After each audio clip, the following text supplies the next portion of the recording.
Hello बच्चों, welcome to ether. हम लोग आगे लेक्चर 15 पे फ्रिक्शन पढ़ रहे थे। हम लोग बच्चों टाइप्स ऑफ प्रॉब्लम पढ़ रहे थे। हम लोगों ने लगभग 8 टाइप की प्रॉब्लम देख ली हैं पिछले कुछ लेक्चर्स में कि इस टाइप की प्रॉब्लम बन सकती हैं जनरली, और उनमें हम लोगों ने बहुत इंटरेस्टिंग चीज़ें समझी कि फ्रिक्शन को अप्लाई कैसे करना है, फ्रिक्शन का फोर्स किस डायरेक्शन में होगा, ये सब हम लोगों ने समझा था। ये जो बच्चों लेक्चर है, लेक्चर 15, ये बच्चों थ्योरी पॉइंट ऑफ व्यू से लास्ट लेक्चर है। इसमें एक दो टॉपिक बचे हैं, उनको भी हम लोग समझ लेंगे। बहुत इंटरेस्टिंग टॉपिक है, देख लेना बच्चों। और पुराने वीडियो नहीं देखें तो देख लेना जाके, लिंक डिस्क्रिप्शन में है सबका, ठीक है। और दूसरा क्या है, हम लोग इसके बाद वाले जो लेक्चर्स हैं उनमें कुछ क्वेश्चन सॉल्व करेंगे। एनसीईआरटी के एच सी रोनमा सर की बुक के प्रीवियस ईयर कुछ क्वेश्चन सॉल्व करेंगे, आईआईटी जेईई और नीट में जो पूछे गए वो सब हम लोग सॉल्व करने वाले हैं। ये जो एक दो केसेस बच्चों बच गए हैं उनको समझ लेते हैं। बहुत आसान है क्योंकि आप फ्रिक्शन समझ चुके हो तो इसमें ज़्यादा टाइम लगेगा नहीं अब समझने में। 9th केस है ये बच्चों। इससे पहले हम लोगों ने 8 केस समझ लिए हैं, समझ रहे हो। अब यहाँ पर क्या केस है जल्दी से समझते हैं इसको। क्या दे रखा है, when two blocks in contact are given different velocities and after some time their velocities become equal due to friction। अब आपके दिमाग में आएगा सर ऐसा कैसे होता है। यहाँ पर सबसे पहले एक एक करके जाएंगे हम लोग, ऐसा नहीं तुरंत कंक्लूजन पे जंप करो। समझते हैं प्रॉब्लम स्टेटमेंट क्या है। कि मान लो एक ब्लॉक दूसरे ब्लॉक के ऊपर रखा है, कह दोगे ठीक है सर। और क्या दे रखा है, इनके बीच में कुछ कोफिशिएंट ऑफ फ्रिक्शन दे रखे होंगे। भाई ब्लॉक के बीच में दे रखा है, मान लो म्यू एस और म्यू के की वैल्यू दे रखी है, यानी कोफिशिएंट ऑफ स्टैटिक फ्रिक्शन और कोफिशिएंट ऑफ काइनेटिक फ्रिक्शन दे रखा है। और क्या है, मान लेते हैं अभी इस केस में ये थोड़ा सा सिंपलेस्ट प्रॉब्लम है तो यहाँ पर स्मूथ है, ग्राउंड और लोवेस्ट ब्लॉक जो है वो उसके बीच में कॉन्टैक्ट स्मूथ है। अब क्वेश्चन ये कह रहा है कि भाई ऊपर वाली जो ब्लॉक है मान लो उसको हमने वेलोसिटी दे दी u1 और नीचे वाली को वेलोसिटी दे दी u2।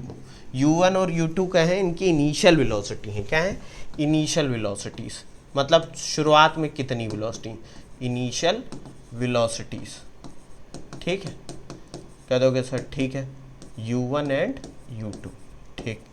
और इस ब्लॉक को वही जैसे कि हम मानते चले आ रहे हैं, a मान लो, इसको b मान लो, इसका मास मान लो m1 है, इसका मास m2 है, ठीक है। अब बच्चों देखो होता क्या है कि यहाँ पर क्योंकि वेलोसिटी अलग अलग दे रखी हैं, ये दोनों कॉमन वेलोसिटी से नहीं जा रही, और हम लोग मान लेते हैं late u1 is greater than u2, मतलब कि velocity of block a is greater than velocity of block b। अब यहाँ पर बच्चों क्वेश्चन पता है क्या आता है, क्वेश्चन आता है कि भाई फ्रिक्शन क्या करेगा, एक टाइम के बाद ए और बी की वेलोसिटी को सेम कर देगा और फिर दोनों एक ही सेम वेलोसिटी से आगे बढ़ने लगेंगे। अभी बच्चों फ्रिक्शन की कंडीशन क्या है, फ्रिक्शन की कंडीशन मतलब ए और बी के बीच में स्टैटिक फ्रिक्शन है या काइनेटिक फ्रिक्शन है। तो आप कहोगे कि सर ए बी के ऊपर अलग वेलोसिटी से स्लाइड कर रहा है, मूव कर रहा है, रिलेटिव मोशन हो रहा है, इसका मतलब ए और बी के बीच में जो फ्रिक्शन की कंडीशन है वो काइनेटिक फ्रिक्शन है।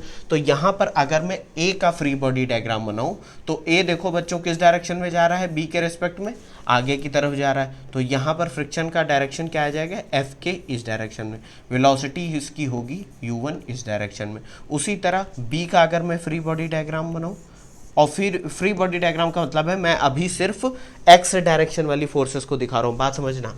ये है एक्स डायरेक्शन, ये है वाई डायरेक्शन, ये positive X axis, positive Y axis. अब देखो बी क्या है, बी है u2 और इसके ऊपर फ्रिक्शन क्या लगेगा, एफ के इस डायरेक्शन। अब ये जो डायरेक्शन है फ्रिक्शन की, इसके बारे में हम लोग बहुत कुछ डिस्कस कर चुके हैं, नहीं देखा है वो देख लेना जाके वाला लेक्चर। अब यहाँ पर आता है कि सर एक बात बताओ, आपने ये जो डायरेक्शन डायरेक्टली दिखा दी है कि ए बी के ऊपर इस डायरेक्शन में जा रहा है। भाई आप खुद सोचो रिलेटिव मोशन क्या होता है, u1 माइनस u2, यानी कि relative motion of A with respect to B. अब मान लो u1 है 10 और u2 कितना है 8, तो 10 माइनस 8 कितना आएगा, 2 मीटर पर सेकेंड, यानी ए की वेलोसिटी बी के रिस्पेक्ट में 2 मीटर पर सेकेंड है पॉजिटिव एक्स एक्सिस में। तो इसका मतलब ए बी के रिस्पेक्ट में इधर जा रहा है, इसलिए फ्रिक्शन इधर। चलो मैंने आपको समझा भी दिया ताकि जो बच्चे पहली बार देख रहे हैं उनको समझ में आ जाए।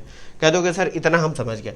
अच्छा अब हम लोग क्या करते हैं, हम लोग जानते हैं कि नॉर्मल रिएक्शन जो यहाँ पर होगा, नॉर्मल रिएक्शन एन, वो क्या होगा, नॉर्मल रिएक्शन हमें पता है mass of block A into g, इतना ही तो होगा। कह दोगे सर बिल्कुल होगा। और उसी तरह से कोफिशिएंट ऑफ फ्रिक्शन को अगर हम मल्टीप्लाई कर देंगे म्यू के को, तो ये क्या हो जाएगा, म्यू के इंटू एन, और n की वैल्यू क्या है, m1 जी।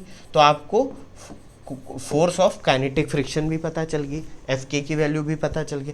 आप कहोगे कि सर फ्रिक्शन ऐसा कैसे कर देता है कि दोनों की वेलोसिटी कुछ टाइम के बाद सेम हो जाएगी। बच्चों देखो ऐसे करता है, फ्रिक्शन क्या कर रहा है, यहाँ पर ए के ऊपर फ्रिक्शन की डायरेक्शन देखो, ए के ऊपर फ्रिक्शन की डायरेक्शन मोशन के अपोजिट में है। इसका मतलब जो ए है ब्लॉक वो कुछ टाइम के बाद स्लो डाउन होगी, स्लो होती रहेगी, उसकी वेलोसिटी कम होती रहेगी।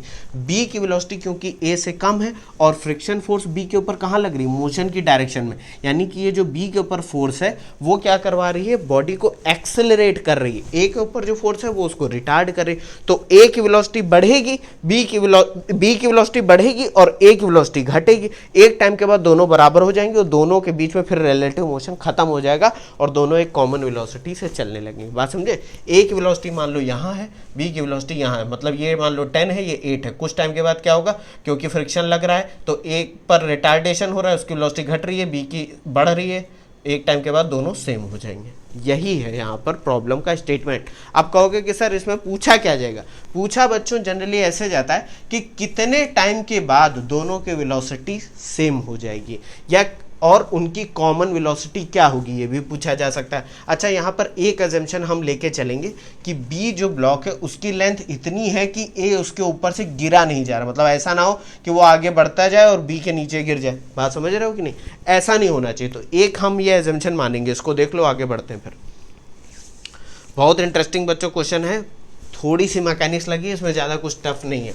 Late B is long enough, जब तक क्वेश्चन में ना कहा जाए बच्चों तब तक उसको हमें जो है बी को इतना लेंथ मानना पड़ेगा कि ए हमेशा उसके ऊपर बना हुआ है, उसके नीचे गिर नहीं रहा। बात समझे?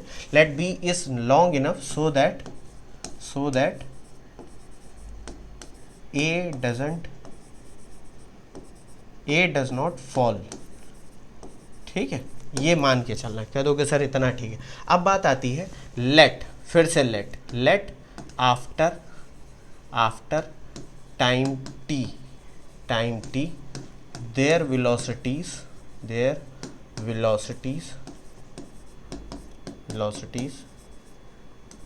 become same. मतलब मान लेते हैं कि टाइम t के बाद उन दोनों की वेलोसिटी सेम हो जाएगी। तो आप देखो final velocity of A is equal to final velocity of B. अब ए की फाइनल वेलोसिटी को हम v1 मान लें, बी की फाइनल वेलोसिटी को v2 मान लें। अब यहाँ पर बच्चों बताओ एक्सेलरेशन दोनों का क्या होगा। यहाँ पर हम लोग सब कुछ पढ़ चुके हैं बच्चों, ध्यान देना, इसमें कंफ्यूज मत हो जाना। यहाँ पर मैं लिख रहा हूँ, समझना बात को, क्या मैं कहने जा रहा हूँ। ए का एक्सेलरेशन क्या होगा, देखो उधर को पॉजिटिव एक्स एक्सिस माना है, ए का एक्सेलरेशन भी और बी का एक्सेलरेशन भी, दोनों का एक्सेलरेशन सेम होगा। इसको मैं a1 मान लेता हूँ। a1 क्या हो जाएगा बच्चों, देखो a1 पे फोर्स कितनी लग रही है, मतलब ए पर फोर्स कितनी लग रही है, एफ के इस डायरेक्शन में, तो ये होगा माइनस का एफ के अपॉन मास ऑफ ए जो कि है m1। हो जाएगा कि नहीं भाई, friction force negative x axis में लग रही तो हमने नेगेटिव मान लिया। अच्छा अब कुछ बच्चे कहेंगे सर नेगेटिव का मतलब है इसकी स्पीड घट जाएगी। गधों, मैंने समझाया था जब मोशन इन स्ट्रेट लाइन बता रहा था कि पॉजिटिव निगेटिव का सिर्फ डायरेक्शन से लेना देना होता है, इससे नहीं होता है कि वेलोसिटी घटेगी या बढ़ेगी। उसके लिए हमें देखना पड़ेगा कि वेलोसिटी और एक्सेलरेशन का डायरेक्शन किस में, मतलब किस जगह पे जा रहा है। वेलोसिटी इस डायरेक्शन में, एक्सेलरेशन इस डायरेक्शन में, इसलिए उन ए ब्लॉक की वेलोसिटी घट रही है क्योंकि दोनों का डायरेक्शन अपोजिट है। बी के ऊपर देखो एक्सेलरेशन क्या होगा, बी के ऊपर एक्सेलरेशन फोर्स तो वही है लेकिन अब पॉजिटिव डायरेक्शन में, तो ये हो जाएगा प्लस का एफ के अपॉन मास कितना हो जाएगा, m2। हो जाएगा कि नहीं, net force equal to mass into acceleration. अब यहाँ पर देखो फोर्स की डायरेक्शन और वेलोसिटी की डायरेक्शन यानी एक्सेलरेशन और वेलोसिटी की डायरेक्शन सेम है, इसलिए बी एक्सेलरेट हो जाएगा, ए रिटार्ड हो जाएगा। ठीक है, तो कह दोगे सर ये भी हम समझ गए, आपने एक्सेलरेशन निकाल दिया और यहाँ पर कह दिया कि after time T velocity of A is equal to velocity of B is equal to, हम मान लेते हैं एक कंबाइंड वेलोसिटी है, कंबाइंड वेलोसिटी VC, मतलब दोनों की एक कंबाइंड वेलोसिटी VC है। कभी कभी इसको भी पूछ लिया जाता है, ये क्वेश्चन मार्क होती है, टाइम तो निकालना ही, कभी कभी ये भी पूछ लेते हैं कॉमन वेलोसिटी कितनी। अब देखो जब एक्सेलरेशन का मैग्नीट्यूड आपका, भाई ए के ऊपर जो एक्सेलरेशन है वो कांस्टेंट है, बी के ऊपर जो एक्सेलरेशन है वो भी कांस्टेंट है क्योंकि mass constant, force of friction constant. तो यहाँ पर अगर कांस्टेंट एक्सेलरेशन हो इनिशियल वेलोसिटी ए की u1 है, बी की u2 है, तो आप लोग कितना टाइम बाद सेम होगी वो निकालने के लिए आप क्या करोगे, फर्स्ट इक्वेशन ऑफ मोशन लगा दोगे, v1 हो जाएगा u1 plus a1 into T is equal to v2 हो जाएगा u2 plus a2 into T. बात समझे। vc बाद में, अभी इसको भूल जाओ, इसको हम लोग बाद में निकालेंगे भाई, किसी एक में वैल्यू रख देंगे आ जाएगा। इस इक्वेशन में अगर मैं एक्सेलरेशन 1 की वैल्यू रख दूं तो हो जाएगा माइनस एफ के अपॉन m1 इंटू टी, और यहाँ पर क्या हो जाएगा u2 प्लस एफ के अपॉन एम इंटू टी। इस इक्वेशन को बच्चों सॉल्व कर लोगे, आपको टाइम पता चल जाएगा, और टाइम की वैल्यू किसी एक में रख देना तो कॉमन वेलोसिटी vc पता चल जाएगी, vc। तो यहाँ पर vc कितना होगा, vc हो जाएगा u1 प्लस a1t और u2 प्लस a2t। यही आपका बच्चों आंसर आ जाएगा। देख लो, इस पूरे प्रोसेस को समझ लो एक बार फिर से। अच्छा, ये कोई बहुत कठिन क्वेश्चन है नहीं, लेकिन बच्चे क्या करते हैं, फ्रिक्शन की डायरेक्शन गलत मान के चले आएंगे, या वो प्लस माइनस में कंफ्यूज हो जाएंगे। गलतियां इसीलिए होती हैं। अच्छा, इसको सॉल्व करके हम लोग एक क्वेश्चन सॉल्व करते हैं, तब समझते हैं कि और आसानी से कैसे समझ में आ सकता है। यहाँ पर देखो क्या है, for the problem shown find the time when relative motion between blocks is stopped. मतलब ऑब्वियस सी बात है, हमें उस टाइम को पता करना है जब दोनों ब्लॉक एक साथ चलने लगेंगे, ठीक है। The common velocity of the blocks, जैसे मैंने अभी बताया। और क्या कह रहा है यहाँ पर, एक चीज और पूछ ली गई है, the displacements of the block up to that instant. कौन सा इंस्टेंट, जब दोनों ब्लॉक एक साथ चिपक कर चलने लगेंगी। जी की वैल्यू हमें 10 मीटर पर सेकंड स्क्वायर लेनी। यहाँ क्या दे रखा है, एक 1 kg की ब्लॉक है जो कि एक स्मूथ सरफेस पे रखी हुई है, एक 2 kg की ब्लॉक है, इसको हम लोग 1 मान लेते हैं, इसको 2 मान लेते हैं, ठीक है। जो 2 kg की ब्लॉक है वो 3 मीटर पर सेकंड से राइट की तरफ जा रही है, जो 1 kg की ब्लॉक है वो 18 मीटर पर सेकंड से लेफ्ट की तरफ जा रही है। कोफिशिएंट ऑफ फ्रिक्शन 1 और 2 के बीच में 0.6 दे रखा है, तो यहाँ म्यू एस और म्यू के दे नहीं रखा है, इसका मतलब जहाँ पर भी फ्रिक्शन लेना हो हमें म्यू की वैल्यू ले लेनी, और ये हमें स्मूथ दे रखा है। तो जैसे पहले वाला केस हमने समझा था, इसमें हमें फ्रिक्शन की टेंशन लेने की ज़रूरत नहीं है। अब बच्चों ध्यान से समझो, सबसे पहला काम हमें क्या करना है, यहाँ पे नॉर्मल रिएक्शन पता करनी है। तो नॉर्मल रिएक्शन हमें कितनी मिल जाएगी, नॉर्मल रिएक्शन पहले हम ए वाला पार्ट सॉल्व कर रहे हैं, तो n इज इक्वल टू हो जाएगा 2g, g की वैल्यू 10 ले लेंगे तो ये 20 न्यूटन आ जाएगा कि नहीं, कह दोगे सर बिल्कुल आ जाएगा।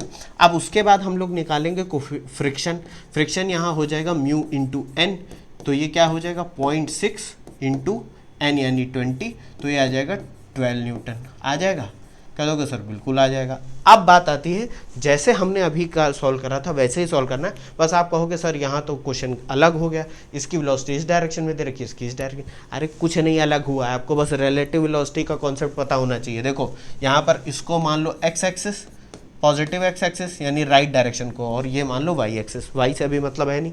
अच्छा अब देखो, वेलोसिटी ऑफ 2 ब्लॉक 2 यानी ऊपर वाली ब्लॉक विथ रिस्पेक्ट टू 1 क्या होगी, 3 velocity of v2 minus v1। अच्छा v1 की वेलोसिटी देखो किस में है, वेलोसिटी एक वेक्टर क्वांटिटी है तो उसका साइन भी लेना पड़ेगा, ये है नेगेटिव एक्स डायरेक्शन में, तो ये क्या हो जाएगा माइनस का 18, तो ये आ जाएगा 21 आ जाएगा। इसका मतलब जो 2 है वो 1 kg के रिस्पेक्ट में राइट में जा रहा है। कह दो सर इतना लगाने की जरूरत नहीं, वो तो दिख भी रहा है, मैं आपको समझाने के लिए बता रहा हूँ। तो इसका मतलब 2 पर जो फोर्स ऑफ फ्रिक्शन आएगी वो किस डायरेक्शन में आएगी, लेफ्ट में आएगी, तो 1 के ऊपर ऑटोमेटिकली उसका अपोजिट हो जाएगा। बात समझे, इसमें इतना कन्फ्यूज होने की बात नहीं है, ठीक, आपको बस कॉन्सेप्ट सारे आने चाहिए। अब 2 के ऊपर अगर मैं यहाँ पर फ्री बॉडी डायग्राम बनाऊँ तो देखो बच्चों क्या होगा, 2 kg ये हो जाएगा ब्लॉक 2, इसके ऊपर वेलोसिटी है इधर 3 मीटर पर सेकेंड, और फोर्स ऑफ फ्रिक्शन किधर होगी इस डायरेक्शन में, और हमें पता है वो कितनी है 12 न्यूटन, है कि नहीं है। अच्छा फोर्स इस डायरेक्शन में लग रही है, इसका मतलब इसका एक्सेलरेशन a2 भी इस डायरेक्शन में होगा,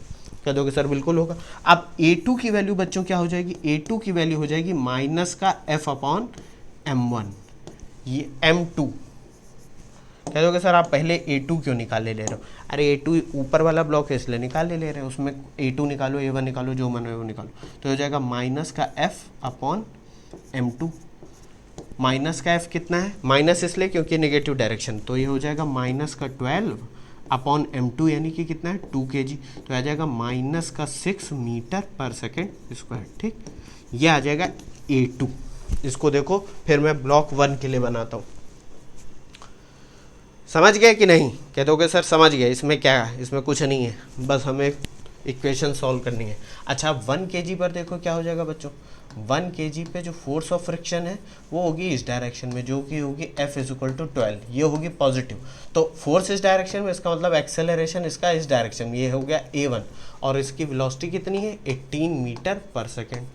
ठीक है, अब A1 यहाँ पर क्या हो जाएगा बच्चों, A1 हो जाएगा प्लस का F अपॉन M1, तो ये प्लस इसलिए क्योंकि ये पॉजिटिव डायरेक्शन में है, 12 अपॉन M1 हो जाएगा 1, तो ये आ जाएगा 12 मीटर पर सेकेंड स्क्वायर। आ जाएगा कि नहीं, कह दोगे सर आ गया। अब बच्चों ध्यान से एक चीज़ समझना, कुछ बच्चे गलती क्या करते हैं, वो कहते हैं कि सर फोर्स की ये जो डायरेक्शन है इसको प्लस माइनस लेने की ज़रूरत क्या है, हमें पता है कि यहाँ पर हो रहा है 2 kg वाली ब्लॉक का रिटार्डेशन हो रहा है, नीचे वाली ब्लॉक का एक्सेलरेशन हो रहा है। अपने आप ये सब मत अज्यूम करने लगना, आप फिजिक्स और पॉजिटिव नेगेटिव साइन की मदद से देखो कि कौन सी ब्लॉक एक्सेलरेट होगी, कौन सी रिटार्ड होगी। यहाँ पर मोशन के अपोजिट फोर्स है इसलिए रिटार्ड हो जाएगी, और यहाँ पर क्या है, यहाँ पर भी देखो मोशन के अपोजिट फोर्स है तो ये भी रिटार्ड हो जाएगा। अब देखो जो हम लोगों ने पढ़ा था वो बिल्कुल अलग हो गया कि नहीं, अगर वही सब एग्जैक्टली लगाने लगोगे तो यहाँ पर आंसर गलत आ जाएगा। इसलिए हमेशा साइन के हिसाब से समझो, अपनी बुद्धि ज़्यादा मत लगाना, ठीक है। चलो ये हो गया। अब बात आती है, फिर वही हम लोग एज्यूम करेंगे, let after time T V1 is equal to V2। अब देखो बच्चों V1 का मतलब हो गया नीचे वाली ब्लॉक, यहाँ पर मैंने उल्टा क्यों मान रखा है, यहाँ पर इसको 1 क्यों माना, इसको 2 क्यों माना बच्चों, इसलिए माना है क्योंकि अभी आप समझ जाओगे 1 को नीचे मैंने, ये बड़ा वाला ब्लॉक 1 kg जो है इसकी वेलोसिटी ज़्यादा है, तो कंफ्यूज ना हो जाओ, इसलिए मैंने 18 मीटर पर सेकेंड वाली वेलोसिटी को मैंने 1 मान लिया, यानी नीचे वाली ब्लॉक को, ठीक है। तो अब देखो U1 plus A1 into T is equal to U2 plus A2 into T. तुमको जिसको 1 2 मानना है मान लेना, बस भैया आंसर सही निकालना और क्वेश्चन में दिमाग लगा के सॉल्व करना। U1 कितना है, अब देखो यहाँ पर तुम लोग कंफ्यूज हो गए, U1 हो गया नीचे वाले ब्लॉक की वेलोसिटी, नीचे वाली ब्लॉक की वेलोसिटी किस डायरेक्शन में, अपोजिट डायरेक्शन में है, नेगेटिव डायरेक्शन में, तो ये हो जाएगी माइनस का 18 मीटर पर सेकेंड। और A1 कितना है बच्चों, A1 अभी निकाला आपने, A1 है आपका 12 मीटर पर सेकेंड स्क्वायर। और उसी तरह U2 कितना है, U2 है आपका +3 मीटर पर सेकेंड। और A2 कितना है, A2 आपका आया है, ये देखो माइनस का 6 metre per second square, minus का 6 मीटर पर सेकेंड। ये सारी वैल्यू विथ साइन इस इक्वेशन में रख दो, ये इक्वेशन मान लो 1, ठीक है। तो फ्रॉम इक्वेशन 1 U1 हो जाएगा माइनस का 18 प्लस A1 हो जाएगा 12 into T is equal to U2 हो जाएगा 3 प्लस A2 हो जाएगा माइनस का 6 इंटू टी। इसको सॉल्व कर लो बच्चों, माइनस का 18 उधर ले जाओ और माइनस का 60 इधर ले आओ, तो ये हो जाएगा 18t इज इक्वल टू 21। तो टाइम कितना आ जाएगा बच्चों, 21 अपॉन 18, यानी कि आ जाएगा कितना आ जाएगा, ये हो जाएगा 37 अपॉन 6 सेकेंड। इतने टाइम के बाद ब्लॉक की वेलोसिटी सेम हो जाएगी। अब बच्चों ये क्वेश्चन कह क्या रहा है, इसको भी हम लोग थोड़ा फिजिक्स की मदद से समझते हैं, तब ज़्यादा अच्छा रहेगा। ये क्वेश्चन के हिसाब से समझने की कोशिश करें तो भैया 1 की वेलोसिटी 2 के रिस्पेक्ट में बहुत ज़्यादा है, देखो 18 और कहाँ पर 3, तो 1 वाला तो इधर जाएगा ही, उसकी वेलोसिटी रिवर्स नहीं होगी। लेकिन हो क्या रहा है, क्योंकि 2 उधर जा रहा है, तो अब आप कहोगे सर आपने जो पहला वाला केस समझाया था उसमें तो एक ब्लॉक एक्सेलरेट हो रही थी, दूसरी रिटार्ड हो रही थी, यहाँ तो दोनों ही रिटार्ड हो रही हैं बच्चों, होंगी ही, क्योंकि अगर 1 वाली इधर जा रही है 2 वाली उधर जा रही है, तो किसी एक ब्लॉक को रुक के, क्योंकि बाद में हमने क्या देखा कि दोनों चिपक के एक साथ चलेंगे, इसका मतलब है कोई एक ब्लॉक रुकेगी, दूसरी वाली धीमी होगी, दूसरी वाली ब्लॉक जो रुकेगी उसका डायरेक्शन फिर से रिवर्स होगा और वो तब साथ में चिपक के चलेंगी, बात समझे। तो इस पर फ्रिक्शन क्या कर रहा है, 1 kg वाली पर इसकी वेलोसिटी को धीमा कर रहा है, इस पर फ्रिक्शन क्या कर रहा है, इसकी वेलोसिटी को धीमा कर रहा है। एक टाइम के बाद ये 0 हो जाएगी वेलोसिटी, और फिर फ्रिक्शन इसको इसकी सेम वेलोसिटी से चलाना चालू करेगा, जिस वक्त उसकी वेलोसिटी हमें पता होगी कि कितनी है, जिस इंस्टेंट पे इसकी वेलोसिटी जो होगी वही इसकी वेलोसिटी होगी। तो उसके लिए हमें करना क्या पड़ेगा, फ्रिक्शन का काम यहाँ क्या होगा कि भैया पहले 2 को उधर जाने से रोको, जब वो रुक जाए तो उसकी वेलोसिटी को पलट दो, और कितना पलटो, सेम वेलोसिटी कर दो जैसी 1 किलोग्राम की वेलोसिटी है, बात समझ गई कि नहीं। इसलिए बच्चों दोनों ब्लॉक रिटार्ड हो रही हैं, तो आप फिजिक्स की मदद से ये समझ भी सकते हो कि ऐसा क्यों हो रहा है। चलो टाइम आपको पता चल गया। अब हमें क्या पता करना है, दूसरा वाला क्या है, the common velocity of the blocks. तो इसमें कुछ नहीं, ये जो टाइम की वैल्यू आई है वो किसी एक उसमें रख दो, या तो v1 में रख दो या v2 में रख दो।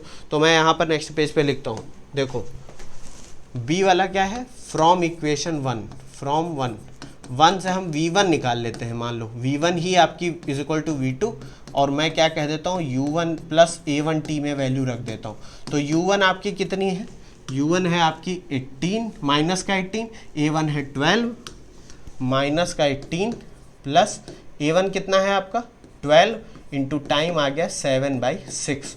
तो ये आ जाएगा माइनस का 18 इंटू 2 इंटू 7, भाई ये कैंसिल हो जाएगा। तो ये आ जाएगा माइनस का 18, ये देखो बीच में इंटू लिख दिया है मैंने, ये प्लस का 14।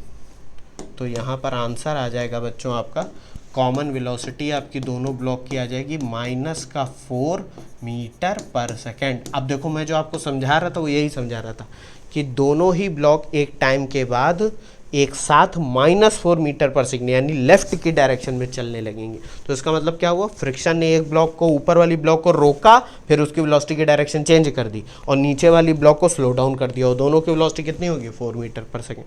बात समझ गए, देखा ये कितने टाइम के बाद, 7/6 सेकेंड के बाद, 7/6 सेकेंड के बाद।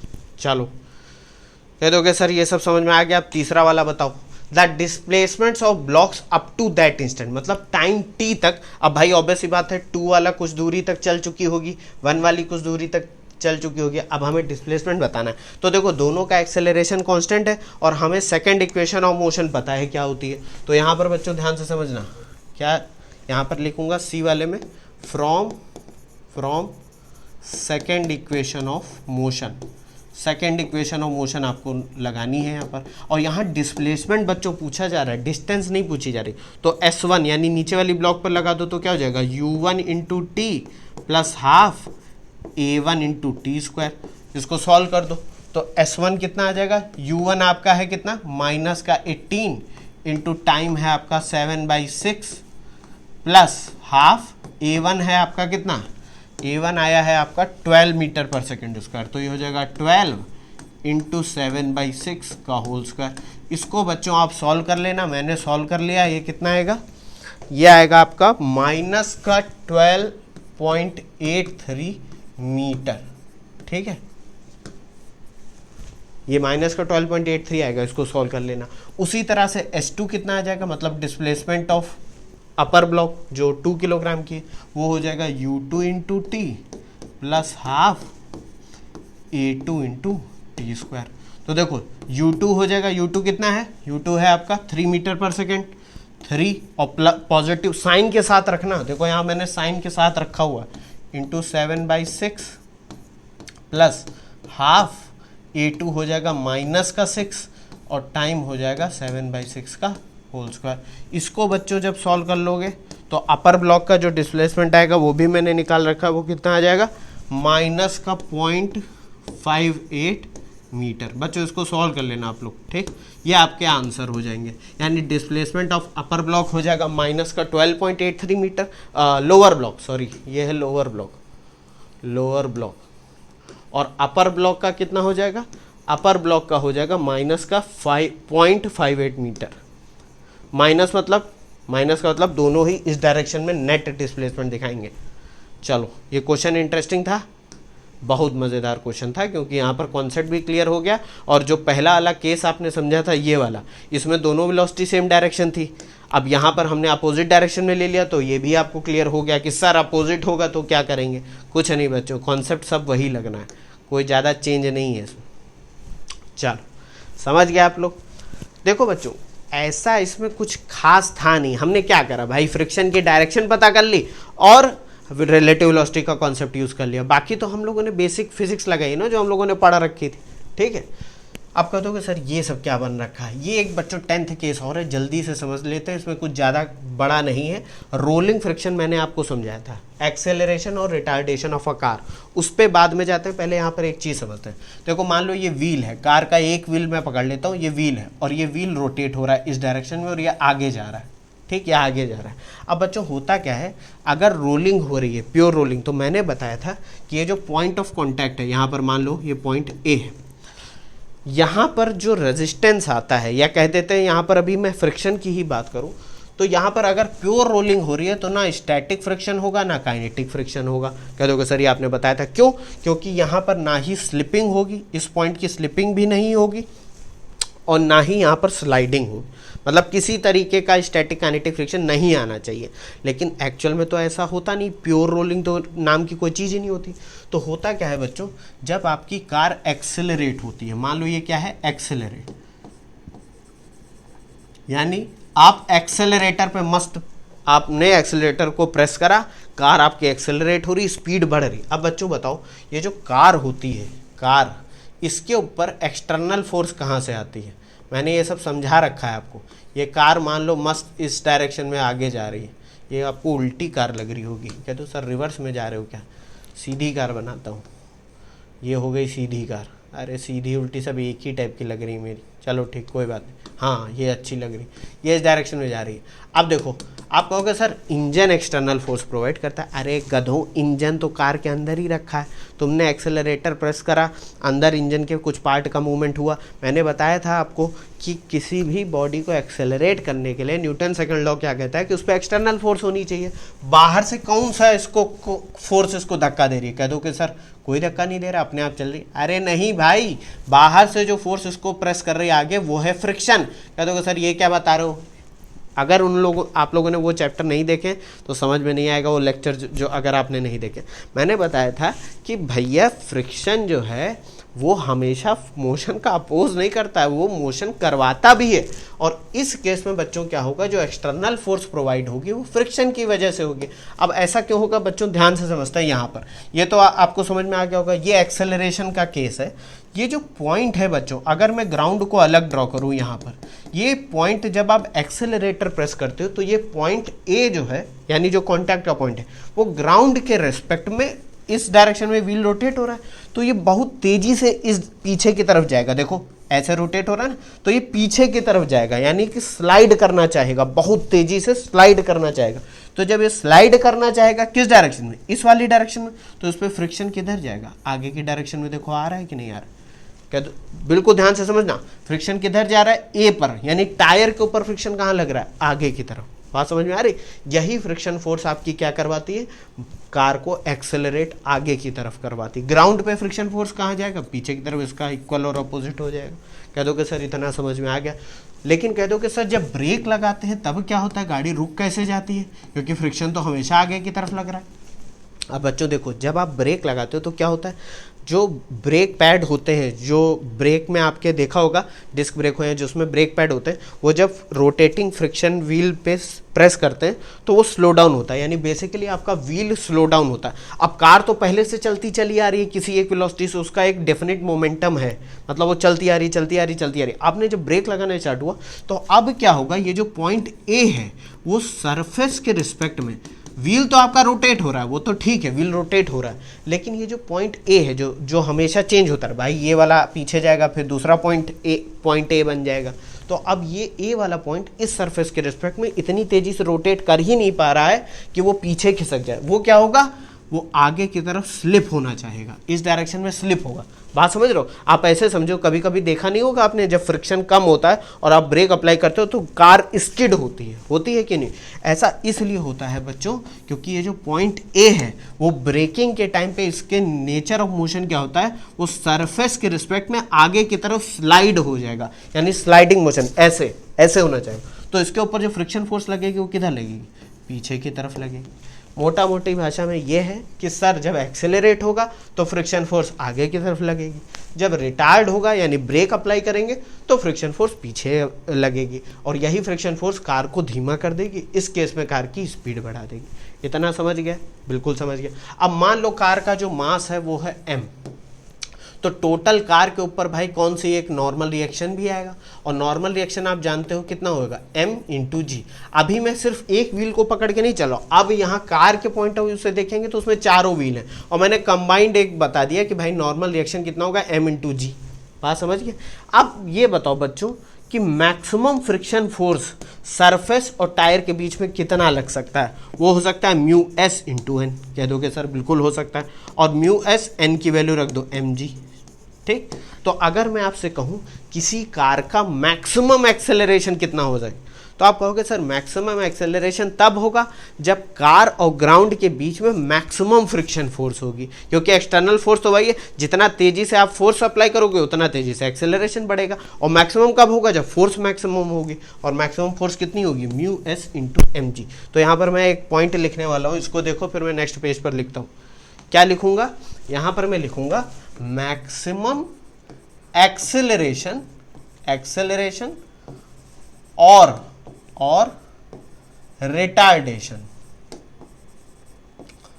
मैक्सिमम एक्सेलरेशन कह लो या रिटार्डेशन कह लो, उसकी वैल्यू कितनी होगी बच्चों, इसकी वैल्यू होगी F max upon mass of car. Force is equal to mass into acceleration होता है।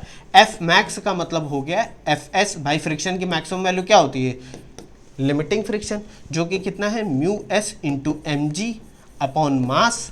तो मैक्सिमम एक्सेलरेशन या रिटार्डेशन कितना आ गया, वो हो जाएगा मास मास कैंसिल होगा, म्यू एस इंटू जी। बात समझ गए, कह दोगे सर बिल्कुल समझ गए।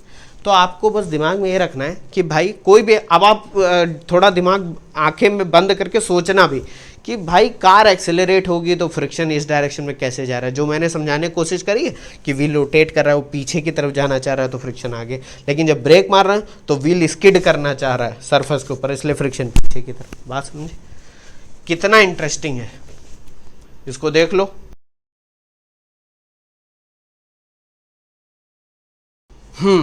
कॉन्सेप्ट समझ में आ गया बच्चों। अब जल्दी से एक न्यूमेरिकल सॉल्व कर लेते हैं, बहुत आसान बच्चों क्वेश्चन है। इसमें मैं आपको एक तरीके का होमवर्क भी दूंगा। होमवर्क मतलब आपको वो चीज़ अपने आप निकालनी पड़ेगी, मैं हिंट दे दूंगा। ये क्वेश्चन बच्चों 2 लाइन में सॉल्व हो जाएगा अगर ये वाला कॉन्सेप्ट समझ में आ गया। क्या कह रहा है, on a rough horizontal road mu is equal to 0.4, ठीक है। Find the minimum time in which a distance of 400 metre can be covered, ठीक है। The car start from rest and finally comes to rest, take G is equal to 10 metre per second. बहुत simple सा question है। क्या कह रहा है भाई कि एक डिस्टेंस है, ठीक है, कितनी है वो दूरी, 400 मीटर की दूरी है, ठीक है भाई, 400 मीटर की दूरी है। मान लो ये जर्नी है O टू B, ठीक। कह दोगे सर बी क्यों, अभी सब समझा दूंगा, टेंशन ना लो। अब कह रहे हैं the car start from rest and finally comes to rest, मतलब उसकी जो इनिशियल वेलोसिटी है वो भी 0 और फाइनल वेलोसिटी वो भी 0, बिल्कुल ठीक।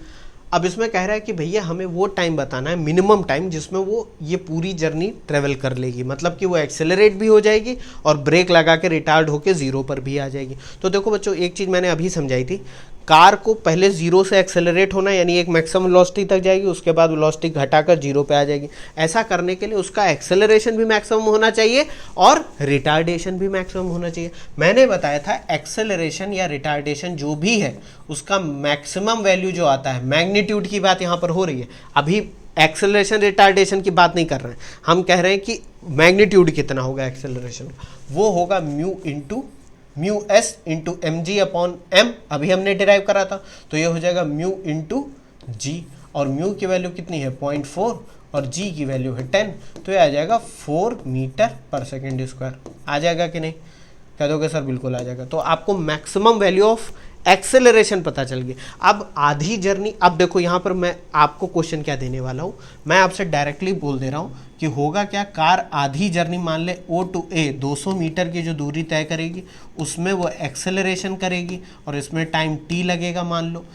उसी तरह आधी जर्नी जो टाइम t बच है वो उसमें करेगी जिसका टाइम सेम रहेगा, और डिस्टेंस जो ट्रेवल करेगी वो 200 मीटर बाकी की ट्रेवल करेगी। अब आपको ये चीज़ प्रूव करनी है कि जब ऐसा कोई केस होगा कि एक्सेलरेशन और रिटार्डेशन का मैग्नीट्यूड सेम है, तो उस केस में जो आधी जर्नी होगी उसका टाइम और इसका टाइम सेम रहेगा, और दोनों ही केसेस में जर्नी की डिस्टेंस हाफ होगी। मतलब कहने का मतलब है कार आधी दूरी चलेगी एक्सेलरेशन में और आधी दूरी चलेगी रिटार्डेशन में, ठीक है। आपका होमवर्क है। प्रूफ करने के लिए मैं आपको एक हिंट दे देता हूँ कि वो स्टार्ट कर रही इक्वेशन ऑफ मोशन लगेगी यहाँ पर, फर्स्ट इक्वेशन ऑफ मोशन और सेकंड इक्वेशन ऑफ मोशन। इसको टाइम t1 मान लेना, इसको टाइम t2 मान लेना, ये डिस्टेंस x मान लेना, इसको 400x मान लेना। तो हमें प्रूफ क्या करना है कि t1 is equal to t2 और ये जो x है इसकी वैल्यू 200 मीटर होगी। ये आपको प्रूफ करना है। हिंट क्या दे रहा हूँ कि इसको जर्नी को 2 पार्ट में डिवाइड कर लेना। O टू A में U की वैल्यू 0 होगी और एक्सेलरेशन आपका इस डायरेक्शन में होगा 4 मीटर पर सेकेंड स्क्वायर। क्यों इस डायरेक्शन में होगा भाई, कार तो आपकी इसी डायरेक्शन में चलेगी, तो एक्सेलरेशन को अगर वेलोसिटी को बढ़ाना है तो उसको उसी डायरेक्शन में होना पड़ेगा कि नहीं, बिल्कुल होना पड़ेगा। ए पर मान लो उसकी वेलोसिटी कुछ हो जाएगी VA, मैक्सिमम हो जाएगी जो भी वेलोसिटी है, और उसके बाद कार पे ब्रेक अप्लाई करोगे तो एक्सेलरेशन की वैल्यू हो जाएगी, वैल्यू वही रहेगी, बस उसकी डायरेक्शन चेंज होगी, -4 मीटर पर सेकेंड स्क्वायर। क्या तो माइनस क्यों हो जाएगी सर, क्योंकि भाई वेलोसिटी उसी डायरेक्शन में हमेशा बनी हुई है, तो वो तो नेगेटिव हो नहीं रही, तो हमें अगर स्पीड घटानी है तो एक्सेलरेशन को क्या होना पड़ेगा, माइनस, तो हम उसका साइन माइनस ले लेंगे। जर्नी को 2 पार्ट में डिवाइड करेंगे, O to A, A to B, इसको T1 मानेंगे, इसको T2 मानेंगे, इसको x मानेंगे, इसको 400x मानेंगे। यहाँ पर जो फाइनल वेलोसिटी होगी A टू B में, जो इनिशियल वेलोसिटी होगी वो O टू A की फाइनल वेलोसिटी है, और A टू B में जो फाइनल वेलोसिटी होगी वो 0 होगी। तो यहाँ फर्स्ट इक्वेशन ऑफ मोशन लगाओगे तो VA is equal to UT, U plus AT, U हो जाएगा 0, तो VA is equal to A into time T1। बात समझ गए। उसी तरह से इस जर्नी में लगाओगे तो V is equal to U plus AT, V हो जाएगा 0, इनिशियल वेलोसिटी हो जाएगी O टू A की फाइनल वेलोसिटी यानी कि VA माइनस का AT, माइनस का A इंटू T। माइनस क्यों हो जाएगा, क्योंकि A की वैल्यू आप 4 माइनस ले लोगे ना, तो पहले जब आप V is equal to U plus AT लिखोगे तो A की जगह पे -4 ले लोगे। ये सब आप अपने आप कर लेना। A इंटू T2, जब इसको सॉल्व करोगे तो आपको T1 इंटू T2 मिल जाएगा। कहोगे सर ये होमवर्क है, आपने सब कुछ तो बता ही दिया।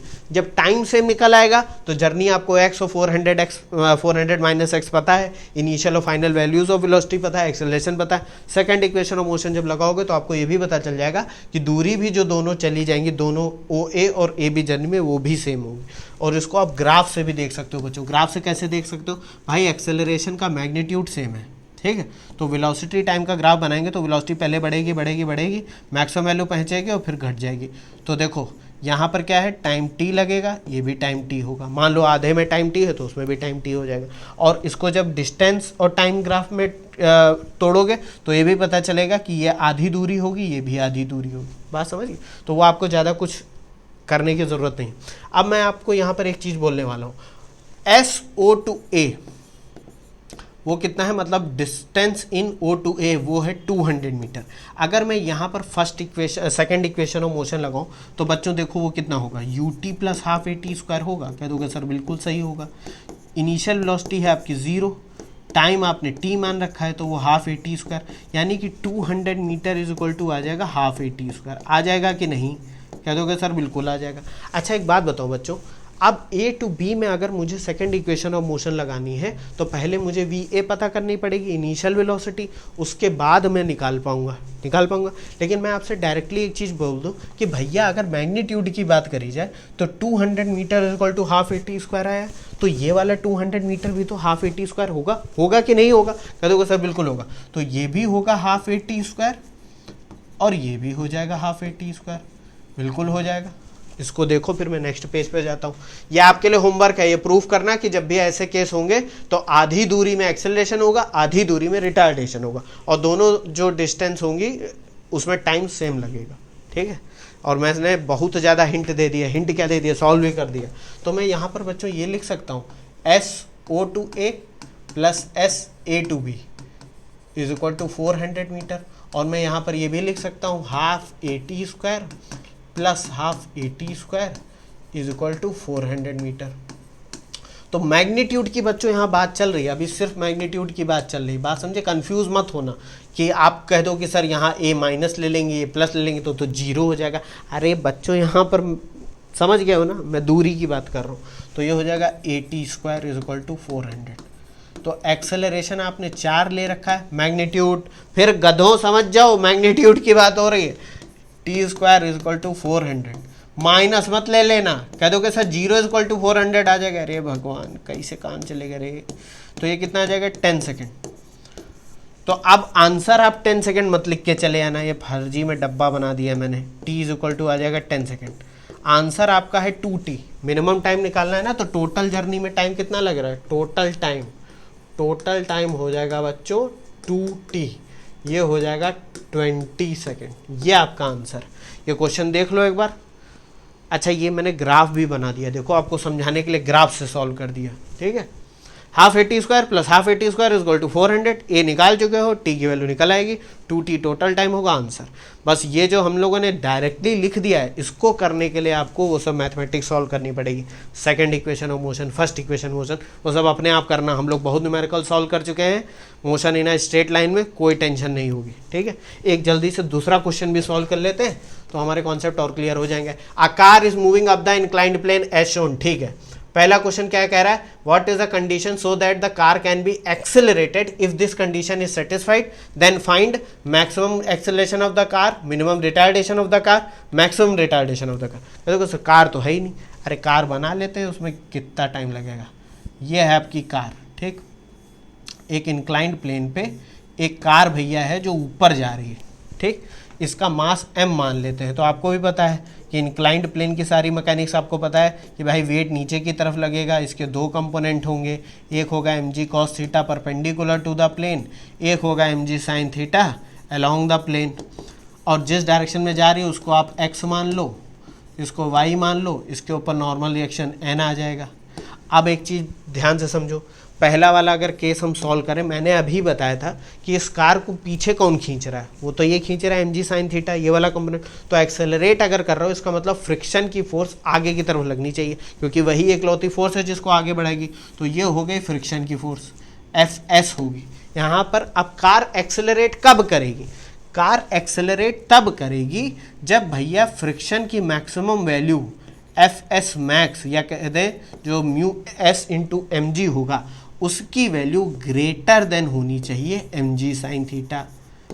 भाई नीचे की तरफ जो वेट है उससे ज़्यादा फोर्स लगाओगे तभी तो वो एक्सेलरेट कर पाएगी। कह दोगे सर बिल्कुल सही बात। अब यहाँ पर n की वैल्यू आपको पता है कितनी होती है, वो हो जाएगी mg cos थीटा। ये सब हम लोग पढ़ चुके हैं। अब यहाँ पर हमें पता है, क्या पता है, एक चीज़ और पता है हमें पता ही तो बहुत कुछ है कि Fs मैक्स जो होगा भैया वो हो जाएगा म्यू एस इंटू एन। कह दोगे सर बिल्कुल, म्यू एस इंटू एन क्या हो जाएगा mg cos थीटा। तो यहाँ पर जो हम लोगों ने कंडीशन लिखी थी, सिंस Fs मैक्स होना चाहिए greater than mg sin theta, ये वैल्यू बच्चों इसमें रख दो। तो mu S mg cos theta is greater than mg sin theta. तो देखो बच्चों क्या हो जाएगा, यहाँ पर mg कैंसिल आउट हो जाएगा, mu s greater than cos theta को साइन थीटा के नीचे ले आओ तो क्या हो जाएगा sine theta upon cos theta. तो mu s should be greater than tan theta.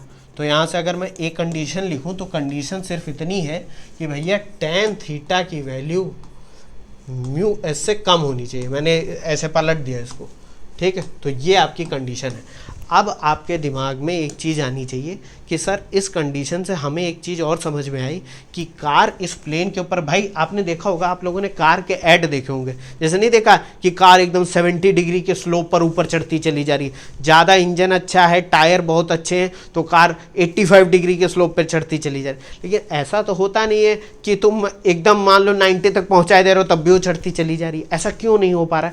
क्योंकि भैया ये जो फ्रिक्शन है वो एक हद तक ही आपकी गाड़ी पर अप्लाई हो सकता है, उससे ज़्यादा तो हो नहीं सकता, क्योंकि इसकी वैल्यू फिक्स है म्यू एस इंटू एन, इससे ज़्यादा नहीं हो सकता। अब बात ये आती है कि सर मान लो angle of inclination angle of repose से ज़्यादा है। याद करो एंगल ऑफ रिपोज मतलब ये इतना ज़्यादा है कि इस पर रखी हुई कोई भी चीज़ अपने आप नीचे स्लाइड होने लगेगी, तब कार आपकी एक्सेलरेट होना बहुत मुश्किल है। बात समझ रहे हो कि नहीं? तब उस केस में कार आपकी नीचे खिसकने लगेगी।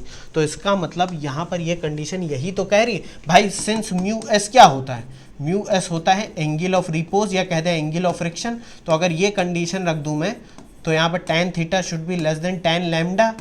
तो थीटा की वैल्यू लैम्डा से कम होनी चाहिए, तभी कार आपकी एक्सेलरेट होगी। देखो बच्चों ध्यान से समझो, इंजन और टायर तो फिक्स है, वो तो चलती गाड़ी में तो चेंज कर नहीं दोगे।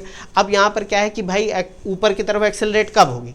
जब एंगल जो इंक्लाइनेशन स्लोप है उसकी वैल्यू मैक्सिमम वैल्यू से कम हो। मैक्सिमम कितनी हो सकती है? लैम्डा हो सकती है। अगर उससे ज़्यादा हुई तो कार अपने आप स्लिप होकर पीछे आती रहेगी, टायर वहीं घूमते रहेंगे लेकिन कार पीछे आती रहेगी, ऊपर नहीं बढ़ पाएगी। बात समझ रहे हो? इसीलिए देखो ग्रेडियंट पे यानी स्लोप पे चलने पे भी जितना अच्छा गाड़ी चल सकती है, हम मानते हैं कि उसका इंजन उसके टायर परफॉर्मेंस उतनी ही ज़्यादा अच्छी है। बात समझ रहे हो? उसका एक्सेलरेशन बहुत अच्छा है। समझ में आ रहा है कि नहीं? देखो यहाँ से ऑटोमोबाइल भी समझ में आ रहा है। अब देखो थीटा लैम्डा से ज़्यादा होगा, कार पीछे खिसकने लगेगी। लैम्डा से कम है यानी एंगल ऑफ फ्रिक्शन या एंगल ऑफ रिपोज से कम है तो कार आराम से ऊपर जा सकती है, एक्सेलरेट हो सकती है। ये कंडीशन यही बता रही है कि थीटा की वैल्यू लैम्डा से भैया कम होनी चाहिए। अब क्वेश्चन क्या कह रहा है कि जब ये कंडीशन होगी, मतलब कार एक्सेलरेट कर रही है, ऊपर की तरफ जा रही है, एक्सेलरेट हो रही, तब मैक्सिमम एक्सेलरेशन बताना है ऑफ द कार। तो अब बच्चों एक कंडीशन तो हमने यहाँ पर निकाल दी, दूसरी कंडीशन अब देखो बच्चों, मैक्सिमम एक्सेलरेशन निकालने का मतलब क्या है, ये कार है आपकी, ठीक है, कार कहाँ जा रही है, कार जा रही है आगे की तरफ, ठीक, एक्सेलरेशन ए है इसका, इसके ऊपर फोर्स लग रही है एफ एस मैक्स आगे की तरफ, पीछे की तरफ टायर तो बना ही नहीं, ये हो गया एम जी साइन थीटा, हो जाएगी कि नहीं। अब देखो net force along the direction, किस डायरेक्शन में, X direction, is equal to mass into acceleration, हो जाएगा। Net force along the direction क्या हो जाएगी, F S max minus M G sine theta is equal to M into maximum acceleration निकालना तो इसको लिख देता हूँ ए मैक्स। अच्छा मैक्सिमम एक्सेलरेशन क्यों होगा, क्योंकि मैंने फ्रिक्शन की लिमिटिंग वैल्यू ले रखी है, बात समझो, थीटा की वैल्यू लैम्डा से कम है तो कोई ज़रूरी नहीं है कि फ्रिक्शन यहाँ पर मैक्सिमम ही लगेगा, हमने एक्सेलरेशन मैक्सिमम लेना है इसलिए फोर्स भी हमने क्या ले ली, मैक्सिमम। देखो स्टैटिक फ्रिक्शन की वैल्यू कहाँ से कहाँ तक लाई कर सकती है, 0 से लेकर म्यू इंटू एन तक, तो हमें मैक्सिमम एक्सेलरेशन निकालना है इसलिए हमने क्या ले लिया, एफ की मैक्सिमम वैल्यू ले ली, बात समझ गए। तो ये हो गया। अब यहाँ पर हम लोग वैल्यू रख देते हैं सारी, तो एफ मैक्स की वैल्यू क्या है भाई, अभी हमने देखा mu S into M G cos theta minus M G sine theta is equal to M into A max, A max, M cancel out हो जाएगा पूरी इक्वेशन से, एक्सेलरेशन मैक्सिमम बच्चों कितना आ जाएगा, ये आ जाएगा mu s cos theta minus sine theta, g को कॉमन ले लो इंटू जी, ये आपका आंसर आ गया, ठीक है। इसको देख लो एक बार, ये बहुत सरल क्वेश्चन है बच्चों, इसमें कोई कठिन चीज़ नहीं है इतनी, ठीक है। अब देखो तीसरा क्या कह रहा है, minimum retardation of the car. Minimum retardation का मतलब है कि कम से कम ब्रेकिंग फोर्स क्या हो सकती है भैया, कम से कम ब्रेकिंग फोर्स तो यही है कि तुम एक्सेलरेटर से पैर हटा लो, बात समझ रहे हो, या कह दो कि ब्रेक मत अप्लाई करो, उसके ऊपर एक वेलोसिटी से बढ़ रही है भाई, उसकी वेलोसिटी बढ़ती जा रही, तुमने ब्रेक नहीं अप्लाई करा, तुमने क्या करा, एक्सेलरेटर से पैर हटा लिया, अब वो कुछ तो मोमेंटम उसको मिल ही चुका है। तो मिनिमम रिटार्डेशन का क्या मतलब है, मिनिमम रिटार्डेशन मतलब अब तुम एक्सेलरेट नहीं कर रहे हो, मिनिमम रिटार्डेशन का मतलब है कि कम से कम गाड़ी पे ब्रेकिंग फोर्स कितनी लगेगी, कम से कम तो 0 ही हो सकती है ना, और वो कैसे होगी, देखो आप ब्रेक मत अप्लाई करो, बस यही हो जाएगा। तो तीसरी कंडीशन क्या है, मिनिमम रिटार्डेशन, और मिनिमम रिटार्डेशन बच्चों तब होगा, मिनिमम रिटार्डेशन तब होगा जब बॉडी पे नेट फोर्स कितनी होगी, 0 हो जाए, यानी वो कांस्टेंट वेलोसिटी से चलने लगे। तो यहाँ पर मैं एक चीज़ लिख रहा हूँ, देखो मिनिमम रिटार्डेशन कब होगा, मिनिमम रिटार्डेशन तब होगा जब ये जो इसके ऊपर फ्रिक्शन लग रहा था एफ एस, अभी मैक्सिमम और इससे हम नहीं लगा रहे, ये है एम जी साइन थीटा, इस फ्रिक्शन की value F S should be equal to M G sine theta, ये जब बराबर हो जाएगी तो आपको पता है नेट फोर्स 0 होगी, तो इसका मतलब ए मिनिमम ये कितना हो जाएगा, 0 हो जाएगा। ए मिनिमम का मतलब यहाँ रिटार्डेशन की बात करी जा रही है, रिटार्डेशन, ठीक। कह दोगे सर ऐसा कैसा, आपने एफ एस मैक्स क्यों नहीं लिया, देखो बच्चों यहाँ रिटार्डेशन की बात कर रहे हैं, और आपको मैंने अभी बताया फ्रिक्शन की वैल्यू कहीं 0 से कहीं भी लाई कर सकती है, जो भी फ्रिक्शन की वैल्यू कार और ग्राउंड के बीच में उस केस में होगी, उसकी value M G sine theta के अगर बराबर है तो उसका मतलब आपकी कार अब और एक्सेलरेट नहीं होगी, यानी अब आप और एक्सेलरेट नहीं कर रहे हो, तो मिनिमम रिटार्डेशन 0 ही है कि आप ब्रेक मत अप्लाई करो, क्योंकि ब्रेक अप्लाई करने लगोगे तो ये हो जाएगा, ब्रेकिंग फोर्स कितनी हो सकती है, 0 से लेके एक मैक्सिमम वैल्यू, बात समझ रहे हो कि नहीं, फ्रिक्शन की वैल्यू कितनी हो सकती है, 0 से लेकर मैक्सिमम वैल्यू। तो यहाँ पर मैं क्या बता रहा हूँ कि भैया कार जा रही थी, पहले एक्सेलरेट कर रही थी, अब आपने एक्सेलरेट करना रोक दिया, तो यही मिनिमम ब्रेकिंग फोर्स है। उस केस में क्या होगा कि जो फ्रिक्शन की फोर्स है वो एम जी साइन थीटा के बराबर हो जाएगी, नेट फोर्स 0 हो जाएगी, इसीलिए मिनिमम रिटार्डेशन जो है वो 0 आ जाएगा। अब चौथा पूछ रहा है कि भैया मैक्सिमम रिटार्डेशन बताओ। अब मैक्सिमम रिटार्डेशन का मतलब है कि भैया आपने ब्रेक अप्लाई करना स्टार्ट कर दिया, भाई ब्रेकिंग फोर्स क्या है, मैं फिर से इस कॉन्सेप्ट को समझाता हूँ, बहुत बच्चे कंफ्यूज हो जाए। आपका पैर ब्रेक पेडल पर है लेकिन आपने प्रेस नहीं करा है, तो इसका मतलब क्या है, ब्रेकिंग फोर्स कितनी है, 0 है। अब उसको प्रेस करना चालू करोगे तो ब्रेकिंग फोर्स बढ़ेगी, कार रिटार्ड होगी और रिटार्ड होगी। जब पूरा प्रेस कर दोगे तो कार क्या होगी, एक टाइम के बाद रुक जाएगी, मैक्सिमम रिटार्डेशन हो जाएगा। तो रिटार्डेशन 0 का मतलब क्या है भैया, कि अब आप एक्सेलरेट बस ना करो, उसकी स्पीड बढ़ाओ मत, मिनिमम रिटार्डेशन तभी होगा। आप ब्रेक मत अप्लाई करो और जिसकी वैल्यू कितनी होगी, 0 होगी। और मैक्सिमम कब होगा, कि भैया आपने ब्रेक अप्लाई करना स्टार्ट कर दिए हैं और कार पे जो फ्रिक्शन है वो भी मैक्सिमम है। तो एक चीज़ आपको अभी मैंने बताई थी कि इसका वेट तो mg sin थीटा नीचे की तरफ लग ही रहा था, लग रहा था कि नहीं लग रहा था। और मैंने ये बताया कि जब ब्रेक अप्लाई करोगे तब क्या होगा, कार और टायर के बीच में जो फ्रिक्शन है वो इसके इस डायरेक्शन में मोशन है, इसका अपोज करेगा। तो ये हो जाएगी एफ मैक्स, क्योंकि यहाँ पर मैक्सिमम रिटार्डेशन पूछा ना। अब देखो friction force opposite to the direction of motion लगने लगा कि नहीं। तो यहाँ पर बच्चों एक्सेलरेशन जो होगा, यानी कि कह दे रिटार्डेशन, वो इस डायरेक्शन में होगा, मोशन के अपोजिट डायरेक्शन में। और इसकी वैल्यू कितनी हो जाएगी, सिग्मा एफ, ये कितना हो जाएगा, नेट फोर्स कितनी है, F S max plus mg sine theta, हो जाएगा कि नहीं, कह दोगे सर बिल्कुल हो जाएगा। यहाँ पर एफ एस मैक्स क्या हो जाएगा, mu S into M G cos theta plus mg sine theta. ठीक है, इसको लिख लो एक बार, फिर आगे बढ़ते।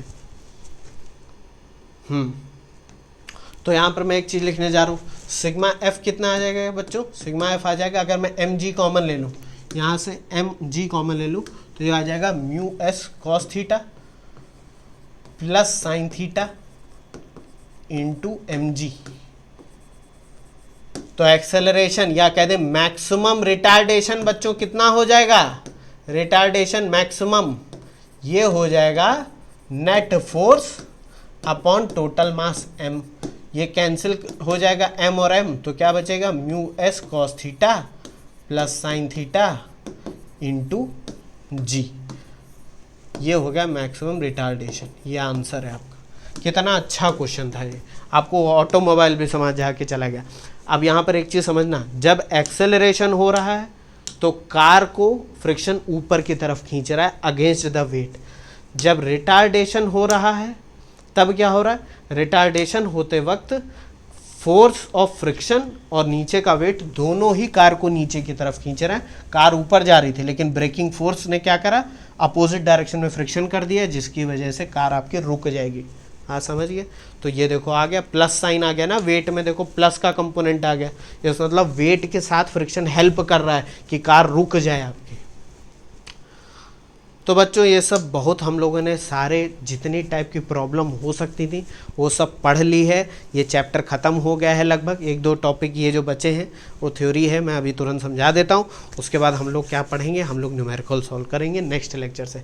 ये देख लेते हैं क्या है, मेथड्स टू रिड्यूस फ्रिक्शन। भाई आपको अगर फ्रिक्शन कम करना है दो सरफेस के बीच में तो आप कैसे कर सकते हो, जैसे मैंने बताया था कि आप दोनों के बीच में लुब्रिकेशन लगा दो। भाई आप लोग क्या करते हो, देखो साइकिल आप लोग चलाते हो कि ग्रीस अप्लाई करवाते हो कि नहीं, ग्रीस अप्लाई करते हो चेन के ऊपर, तो देखो वो क्यों अप्लाई करते हो, क्योंकि दोनों के बीच में जो ड्राई कांटेक्ट है, ड्राई फ्रिक्शन, वो वेट फ्रिक्शन में कन्वर्ट हो जाए। बात समझो, दोनों के बीच में ग्रीस आ जाए, लुब्रिकेशन आ जाए, तो क्या होगा, इसके बीच में स्लाइडिंग क्या होगी, रबिंग, वो कम हो जाएगी। ठीक, तो एक तो ये तरीका होगा।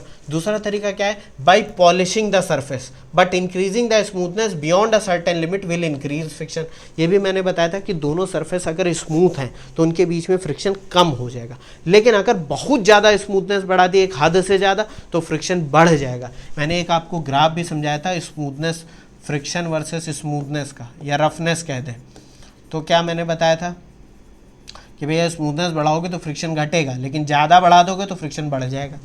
क्यों बढ़ जाता था फ्रिक्शन ज़्यादा स्मूथनेस बढ़ाने पे, क्योंकि बहुत ज़्यादा अगर स्मूथ हो गया तो उनके बीच में जो कॉन्टैक्ट एरिया है वो बढ़ जाएगा, और कॉन्टैक्ट एरिया बढ़ गया तो उसमें कोल्ड वेल्डिंग बहुत ज़्यादा हो जाएगी। बात समझ रहे हो कि नहीं, वो वाला लेक्चर देख लेना, शुरुआती कुछ लेक्चर्स में हम लोगों ने ये सब समझा था।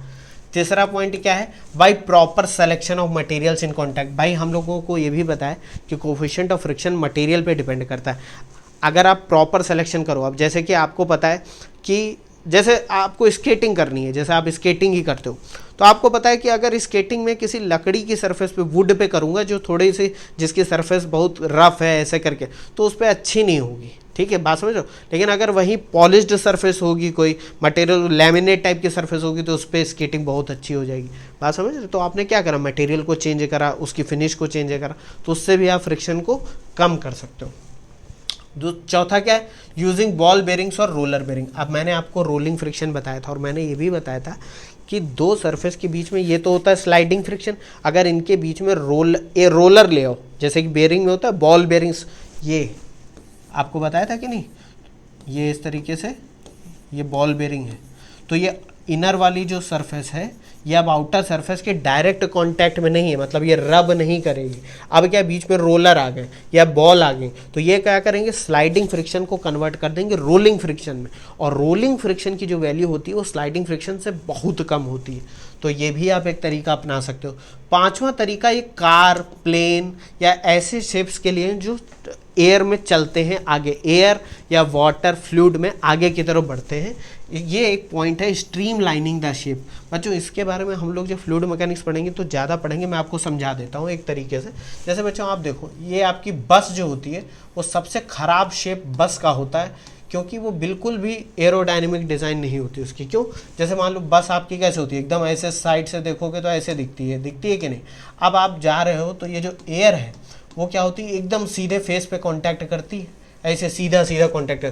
तो एयर की वजह से जो रेजिस्टेंस आता है, जिसको एयर ड्रैग कहते हो या एयर फ्रिक्शन कहते हो, उसकी वैल्यू बहुत ज़्यादा होती है, क्योंकि इसका शेप ही ऐसा है कि जो फ्रंटल एरिया है वो एयर के कांटेक्ट में ज़्यादा आता है, बात समझे।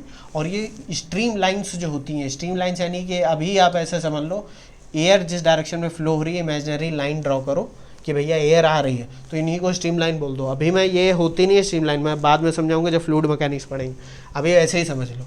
अब आपको पता है कि इस पर भैया एयर की वजह से जो फ्रिक्शन होगा वो ज़्यादा होगा, इसलिए बहुत आसानी से इसको आगे बढ़ने में मज़ा नहीं आएगा, मतलब बात समझ लो, इतनी तेज़ी से। इसीलिए बस की स्पीड आपने कभी सुना है 400 किलोमीटर पर आवर होती है, 300 नहीं होती है।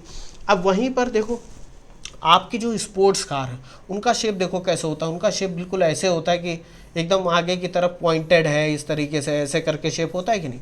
इस केस में बच्चों क्या होता है, यहाँ पर जब ये एयर आके टकराती है तो ऐसे बिखर जाती है, ऐसे बिखर गई, ठीक है, इधर उधर चली गई। इसकी वजह से क्या होता है, बस डिसबैलेंस, मतलब बस के ऊपर ड्रैग जो है वो ज़्यादा लगता है, ठीक है। यहाँ पर क्या होता है, ये जो एयर आती है वो एकदम सरफेस, बॉडी की सरफेस से चिपक के चलती है, ऐसे ऐसे आई, ऐसे एकदम चिपक के चलती है, ये इस तरीके। इसकी वजह से जो एयर ड्रैग है वो कम हो जाता है। आप कहोगे सर चिपक के चल रही तो इसमें तो ड्रैग ज़्यादा होना चाहिए, कॉमन सेंस तो ये कहता है। नहीं बच्चों, होता क्या है, जब एयर आगे की डिस्टर्ब ज़्यादा हो जाती है तो यहाँ पर कुछ प्रेशर का कॉन्सेप्ट आता है, वो सब हम लोग बाद में समझेंगे, इसलिए आपकी गाड़ी पर ड्रैग की वैल्यू ज़्यादा आती है। लेकिन जब स्ट्रीम लाइन शेप होता है तो एयर एकदम चिपक कर चलती है, और उस केस में एयर की वजह से जो रेजिस्टेंस है वो कम आ रहा है। आपको कॉमन सेंस से भी पता चलेगा कि भैया ये ऐसे सीधा सीधा एरिया जा रहा है तो एयर का धक्का ज़्यादा लग रहा है, इसके ऊपर लग रहा है कि नहीं, ऐसे भी समझने की कोशिश करो, फिजिक्स के पॉइंट ऑफ व्यू से छोड़ो। और ये कि पॉइंटेड चीज़ जा रही है, मतलब एकदम स्ट्रीम लाइन चीज़ जा रही है, तो उस केस में क्या हो रहा है, एयर आराम से ऊपर से पास हुई जा रही है, इसको बिना टच करे ज़्यादा, बात समझ रहे हो। यही stream lining the body shape है, जिसका काम एरोडायनेमिक्स में, एरोप्लेन के डिज़ाइन में, ऑटोमोबाइल के डिज़ाइन में बहुत ज़्यादा यूज़ होता है।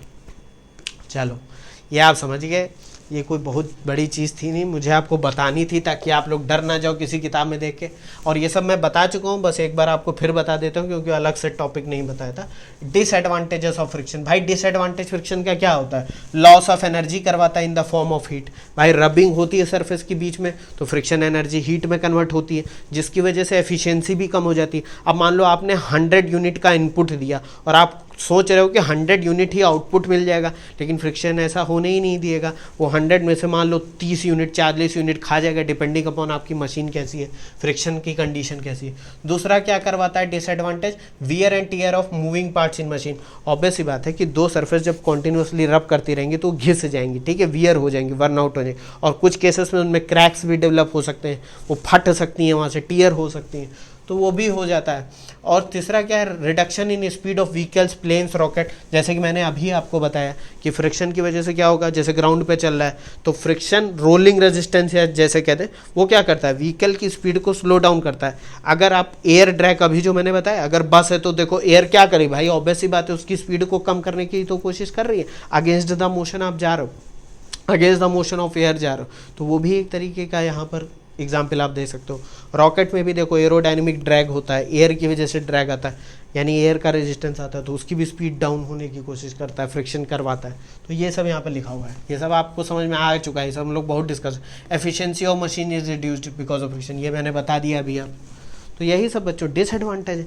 अब क्या इनकी वजह से फ्रिक्शन बहुत ही गंदा फिनोमेना है? नहीं, फ्रिक्शन बहुत अच्छा फिनोमेना भी है।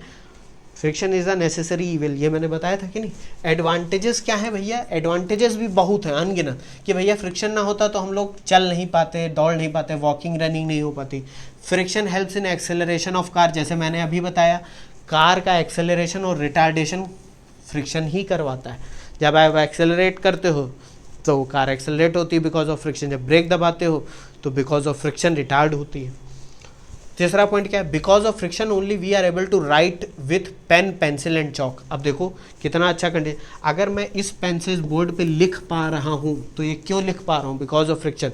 ये जो टिप है ये सरफेस पे रब हो रही है बिकॉज ऑफ फ्रिक्शन, इसी फ्रिक्शन की वजह से ये बोर्ड सेंस कर पा रहा है कि हाँ भाई चल रहे। अब यहाँ पर इस पे मत आना, ये मैं चौक बोर्ड की बात कर रहा हूँ बच्चों, यहाँ पर तो और कुछ कहानी चलती है, कैपेसिटिव स्क्रीन और दुनिया भर की चीज़ें हैं, वो सब छोड़ो। मैं अगर एक चौक बोर्ड की बात करूँ तो यहाँ पर मैं लिख क्यों पा रहा हूँ, क्योंकि चौक सरफेस पर रब होकर वहाँ पर क्या हो रही, वियर हो रहा है, यानी कि घिस रही है। और वो घिस क्यों पा रही, क्योंकि फ्रिक्शन है, वरना वो उसके ऊपर स्लाइड हो जाती, कुछ होता ही नहीं। और पेन का भी यही सिनारियो, पेंसिल का भी यही है कि वो लिख क्यों पा रही है, क्योंकि वो रब हो रही है। और रबिंग का बेसिक रीज़न क्या है, फ्रिक्शन। बात समझे। चौथा क्या है, friction helps in transmission of motion between pulley and belt. अब आपने देखा होगा बच्चों, जैसे आप लोग आटा चक्की देखा है आपने, जहाँ पर आटा पिसता है, वहाँ पर आपने देखा होगा, अगर आप का एयरपोर्ट गए हो तो कन्वेयर्स देखे होंगे जिस पर आप बैग रखते हो चेक इन के लिए, या रेलवे स्टेशन पर भी होते हैं। तो देखो बच्चों वहाँ पर क्या होता है, पुली होती है, जैसे ऐसे पुली है, उसके ऊपर बेल्ट जाती है, ऐसे बेल्ट।